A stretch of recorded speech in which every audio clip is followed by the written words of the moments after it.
Are you feeling the weight? Because you're feted as like the hot young thing.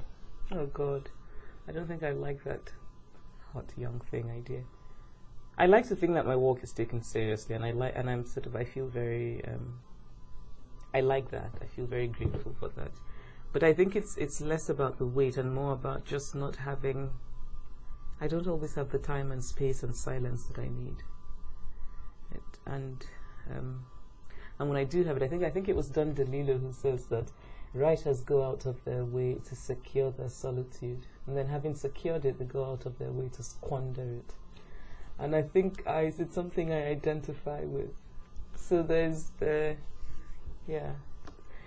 wanting to create the conditions that make for the possibility of production of literary work is something that I'm dealing with. Is that something you'd thought about before you got success, or is this the dark underbelly of it? Yeah, you don't think about that sort of thing. I mean, you don't realize. When I think about it now, it's funny because I wrote Purple Hibiscus, my first novel, when I was an undergraduate. I was in school. I was my sister's unpaid housekeeper. I had all of these responsibilities, and I still would stay up all night writing. And now that it's relatively easier, I seem to have trouble finding the time. So it's quite silly in some ways. There's a story in the book about a writer who also has frustrations of a different kind. That's the story. Jumping Monkey Hill is actually the only story in this collection that's about me. Not entirely, of course, but generally I don't write about myself. I write about other people, and this is the one story that was based on an experience I had, and it's also the one story that came from a place of deep rage. In the first story, which is probably the most political one in the book, and the most, it's set in Nigeria, and it's about a brother of the central character who gets into trouble.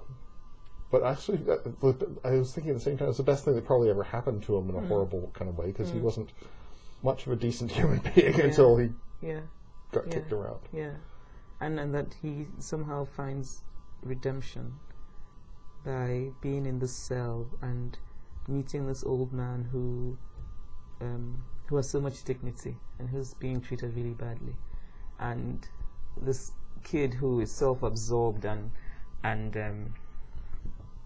just not a very good kid, really. But then it becomes an opportunity. He changes. I mean, for me, and it's a story that I liked. I mean, there's some stories I write, and I quite like them as I'm writing them, and this was one of them, although it took me a while. It took me maybe 2.5 years to do that story. But I just really liked how, in an organic way, his redemption came about.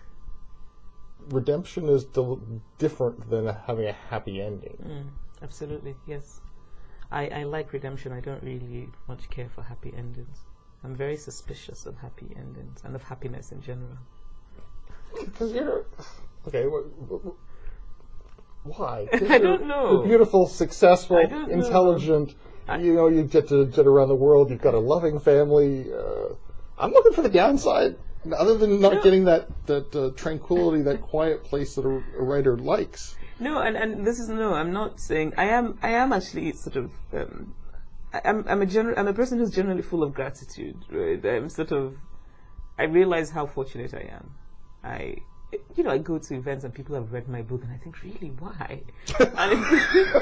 and it's also a really lovely feeling. It's fantastic to get emails from young people in Nigeria who say, you changed my life, I want to be like you. And I think, my God. I mean, on the one hand, it's lovely. On the other, I think that's a little worrying. You shouldn't want to be like me. You know what it is? It's sentimentality that I don't like. Yeah. That makes sense. Because I've always found you someone who's really particularly hard on herself. I think my family would agree with you. I think so. I think your publisher would agree with that too. I think there's also a sense in which I guess it's that natural suspicion I have. I'm the sort of person I am. I'm working on it in that American way. But recently, my best friend said to me, you really don't take compliments well. And she said, people compliment you and you immediately find something to say and you brush it aside. And I started to think about it and I realized it was true. And, and I don't know why. It's also that thing where I don't want to start digging to too much. But what it means is that now I'm trying to be a lot more gracious. Now I like this and I say thank you. Before I would say something sarcastic in response.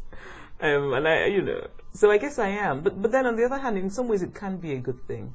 Because I sort of feel, I have writer friends who are, and often very good writers, who are simply incapable of taking any kind of criticism, incapable of self-criticism. And I think it makes them so fragile and so, and I sort of want to hold them and protect them, because the world, it's going to happen, it's going to come. So in some ways, I think what my crazy personality has helped me deal with is that I can take it. The book is The Thing Around Your Neck, a collection of short stories. I've been speaking with the author, Chimamanda Ngozi Adichie. How did I do that time? That's not too bad. And The Thing Around Your Neck, published by Commonwealth Canada.